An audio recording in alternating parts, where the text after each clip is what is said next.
Hi everyone, जय जगन्नाथ समस्त को। तुम मैंने समस्ते केमिति अच्छ कमेंट सेक्शन में निहाती भाव में जनइब। मो इप्सिता प्रियदर्शिनी तुम समस्त को मो यूट्यूब चैनल रे स्वागत जनाऊँ।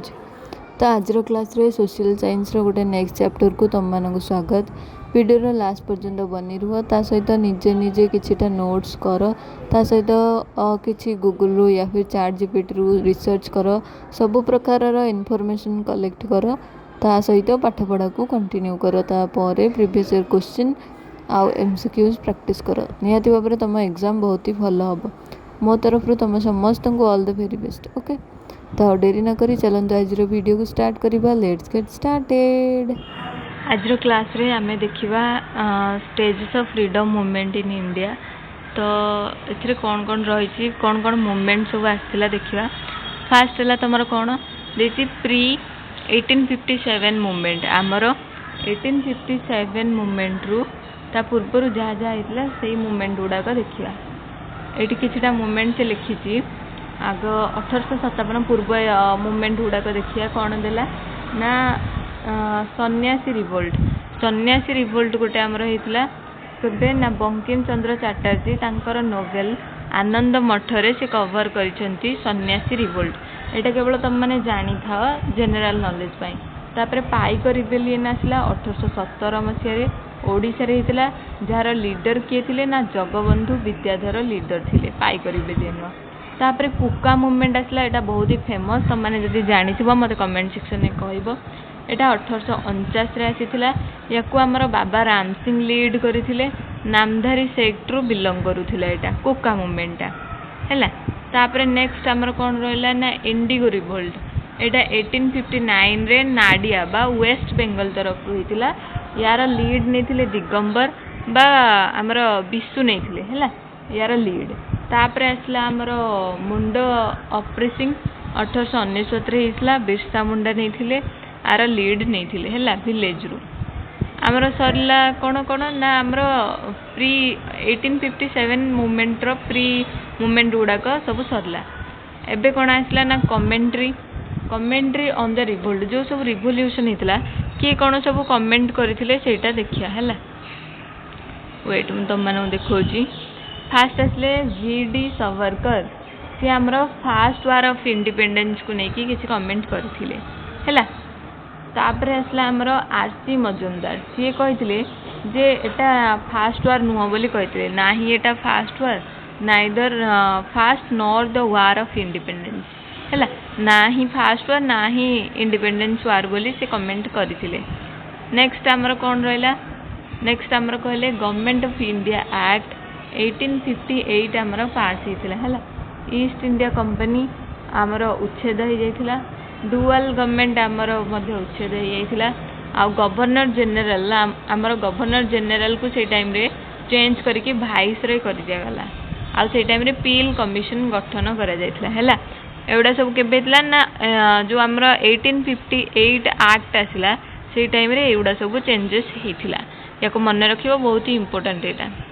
नेक्स्ट आमर कोन आसिला ना different land revenue system. Different land revenue system गोटे है जमींदारी सिस्टम आ गोटे राउतवारी सिस्टम। जमींदारी सिस्टम कौन ना यहाँ 1793 आसाला बेंगल रे कॉर्नवालिस आनी। या जमींदारी सिस्टम को परमानेंट सेटलमेंट सिस्टम बोली कह जाए। आ गोटे सनसेट लॉ बोली मध्य कह जाए। बीड्र सिलेबस जो कवर करुले मुझे या विषय तुम मानू पढ़े। देन आमर राउतवारी सिस्टम आसला। यहाँ आम 1820 आसाला माड्रास रे। एटा आमर मुनरो एंड रीड आनी हैला। नेक्स्ट आमर आसला कौन आसला सेकेंड सेक्शन। सेकेंड सेक्शन आमर कोलकाता रे हितला। प्रिसाइड किए करथिले ना दादा भाई नारोजी प्रिसाइड करथिले। Grand old man of India बोली क्या कह जाए आमर दादा भाई नारोजी को कह जाए। से रस गुप्तर लिखिथिले। ता सहित आईएनसी को तीनटा सेक्शन रे लीड नहीं। एटा दादा भाई नारोजी विषय सब लिखाई। Fast Indian of British MP British MP होते फास्ट इंडियन हिसाब से।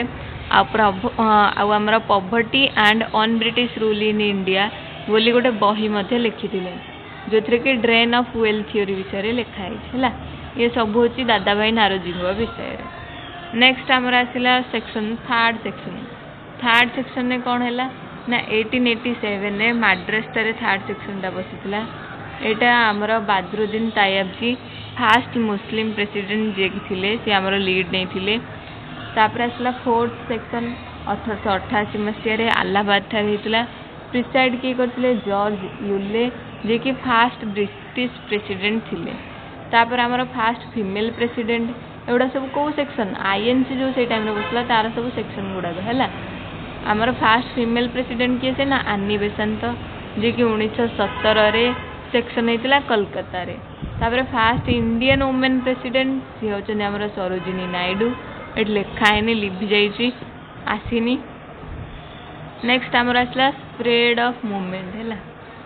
ये कौन कौन आसला ना आमर रवींद्रनाथ टैगोर आर कटी रवींद्रनाथ टैगोर आमर देख सी गोटे पोर्ट्रे बनई पोर्ट्रे जहाँकि भारत माता थिला से गोटे पोर्ट्रे बनई। तापर रवींद्रनाथ टैगोर आमर आमर सोनार बांग्ला बोली बांग्लादेश नेशनल एंथेम को लिखी किए से रवींद्रनाथ टैगोर। नेशनल आमर जो बांग्लादेश नेशनल एंथेम कौन ना आमर सोनार बांग्ला एटा शुणी या ऊपर सॉन्ग अच्छी। नेक्स्ट आमर कौन देला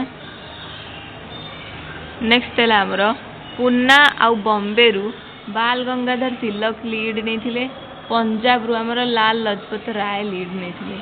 तापर बनारस सेक्शन गोटे होता कांग्रेस 1905 होता जो थे कि गोपाल कृष्ण गोखले आमर लीड नहीं थिले। तापर गोटे कोलकाता सेक्शन होता कांग्रेस 1906 नारोजी आमर लीड नहीं थिले। से चारोटा रिजोल्यूशन आमर आडप्ट होता गोटे स्वदेशी बॉयकट स्वराज आउ नेशनल एजुकेशन।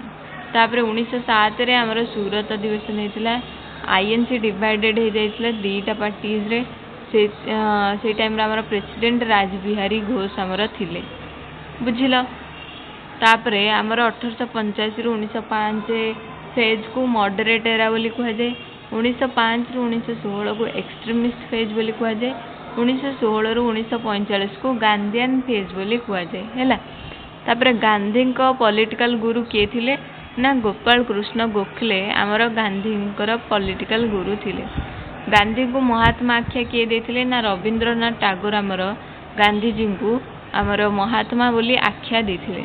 तापर गोखले माई पॉलिटिकल गुरु नाम गोटे बही लिखाई जोटा कि आमर गांधी जी लिखी थिले। नेक्स्ट आमर 1916 रे लखनऊ अधिवेशन रे आईएनसी पुणी थे मिसी आइथिला जो थे कि प्रेसिडेंट आमर अंबिका चरण मजुमदार थिले। तापर मोहम्मद अली जिन्ना एवं बाल गंगाधर तिलक मध्य लखनऊ चुक्ति होता। क्वेश्चन आसो लखनऊ चुक्ति क्या क्या मध्य होता आमर लखनऊ प्रेसिडेंट किए थिले जो मीटिंग होता सेक्शन टा कौ मसीह होता यही टाइप सब क्वेश्चन आसो है। नेक्स्ट आमर होम रूल लीग से तो गला। तापर आमर आसला रावलता एक्ट 1916 रे होम रूल लीग होता। तापर 1919 रे आमर रावलता एक्ट आसला मार्च 18 ताको ब्लैक एक्ट बोली कह जाए गांधीजी कहते। तापर सत्याग्रह होता सईफुद्दीन किचलू आ डॉक्टर सत्यपाल आमर ये आरेस्ट हो जाते।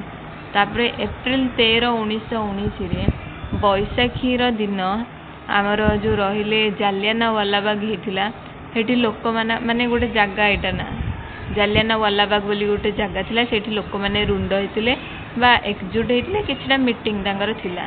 से टाइम रे जो जेनेराल थिले तांकर EM डायर हठात कि आसिकी मन इच्छा सबू चारिपट रास्ता बंद कर देकी गुली चालना नॉनस्टॉप करुथिले। आ लोक माने गुली रु बंचिया पई बहुत लोक तो मृत्युवरण कले किंतु किछि लोक बंचिया पई सेठिकना गोटे कूଅ थिला से कूଅ को डेई पड़िकी निज जीवन को त्याग करथिले हैला। एथिला जालियानवालाबाग स्टोरी बहुत लोक जीवन हारिथिले। जालियानवालाबाग मैसूर ताको कह जाए है। आउ यही आमर जो हत्याकांड होता ये गांधीजी को आमर गोटे उपाधि मिलता काइजर ई हिंद बोली किंतु से टाइम रे से कौन करते इनसीडेंट जो से उपाधिटा को फेरई देथिले। रवींद्रनाथ टैगोर को गोटे उपाधि मिलता जार ना होती नाइट से उपाधि को फेरई देथिले है ये इनसीडेंट सकाशे। तापर आसला आमर नॉन कोऑपरेशन मूवमेंट 1920 मसीह होता जहाँ कि तार अन्य ना हो असहयोग आंदोलन। HRA हूँ हिंदुस्तान रिपब्लिक एसोसिएशन जार ना हूँ 1924। तापर आमर कोकारी इंसिडेंट हो 1925। लखनऊ ट्रेन को लुंठन करने को जाइए से इंसिडेंट को आमर कह जाए कोकारी इंसिडेंट। तापर आसला आमर HSRA means Hindustan socialist Republic association जोटा कि 1928 रे होता। 1927 रे आमर साइमन कमिशन होता। 1928 रे साइमन कमिशन माने भारत को आसीथिले हैला। 1927 रे साइमन कमिशन नियुक्ति होता किंतु 1928 रे साइमन कमिशन आमर भारत को आसीथिले। एथिरे 7 जण इंग्लिश मेंबर थिले हैला। सेइथिपाई भारतीय माने रागी जाइकी गो बैक टू साइमन बोली नारा लगेइथिले। नारा लगाया पर सेमानंग उपरे लाठी माड़ स्टार्ट होता। लाठी माड़ हवा जोगु सेठी आमर लाल लजपत राय थिले जहाँ कि लायन ऑफ पंजाब बोली कह जाए। ए लाठी माड़ रे तांकर डेथ हो जाइथिला तेणुकरी तांको नारे गोटे आमर पांठी मध्य खोला होता हैला। नेक्स्ट आमर कौन रहिला 1928 रे लाहौर कन्स्पिरेसी केस होता आउ गोटे मर्डर केस होता हैला। तापर एथरा आमर भगत सिंह सुखदेव राजगुरु एमान सब फांसी पाई 23 मार्च 23 1931 हैला। से दिनटा को आमर शहीद दिवस आकार रे सेलिब्रेट कराउछ। नेक्स्ट आमर आसला 1928 फेब्रुआरी 12 एटा गुजरात रो बारदोली सत्याग्रह होता। लीड किए नहीं ना वल्लभ भाई पटेल आमर लीड नहीं। तापर 1929 रे लाहौर सेक्शन होता जो थे कि जवाहरलाल नेहरू पूर्ण स्वराज गठन करथिले। तापर विंस्टन चर्चिल आमर आसिले गांधीजी को हाफ नेकेड फकीर बोली कहते। गांधीजी आ आंबेडकर का मध्य पूना पैक्ट होता। बहुत थर यहाँ परीक्षार पड़ुची 1932 रे पूना पैक्ट होता। देन 1932 रे हरिजन सेवक संघ गोटे होता जार फाउंडर थिले गांधीजी बुझिल। तापर आमर आसला हरिपुरा एंड त्रिपुरा सेक्शन। देख त्रिपुरार MP किए थे ना सुभाष चंद्र बोस थे पूर्व। तापर 1938 रे गुजरात रे सुभाष चंद्र बोस प्रेसिडेंट ले हरिपुरार। तापर एठी आमर सीताराम्य ता सहित गांधीजी आमर एठी त्रिपुरा सेक्शन में प्रेसिडेंट हवा MP हवा इलेक्शन में ठिया हेले। देन आमर कौन आसला ना 1939 रे बोस आमर रिजाइन देदेले। देख 1938 रे एठी सुभाष चंद्र बोस प्रेसिडेंट होते किंतु एठी से रिजाइन हो गले गांधीजी तांको रिजाइन हवा पई कहिथिले हैला। तापरे से रिजाइन हो कि फॉरवर्ड ब्लॉक गठन करथिले। ऑल इंडिया तरफ रु फॉरवर्ड ब्लॉक से गठन करथिले। 1939 रे beginning of second world war होता एंड आमर से कांग्रेस रेजिग्नेशन दे देथिले। से टाइम रे आमर वाइसरॉय लिनलिथगो थिले। देन 1940 रे अगस्त ऑफर आसीथिला जोटा कि रिजेक्टेड हो जाइथिला। इंडिविजुअल सत्याग्रही माने करथिले गांधीजी आमर स्टार्ट करथिले ताको। तापरे इंडिविजुअल सत्याग्रही माने नेतृत्व नेथिले हैला। ये थिला तमरो टोटल क्लास 1942 रे आमर कमिशन आसीथिला। ये थिला तमरो टोटल क्लास टी केमती लागुची अल्प किछटा इन्फॉर्मेशन थिला। मु आशा करछि तुम माने क्लासेस गुडा बुझी पाथिबो। जदि किछि डाउट रहउची ताले क्लास रे पचारियो। वीडियोटी भल लागुथिबो कमेंट सेक्शन में कमेंट करिवो। रहउची जय जगन्नाथ।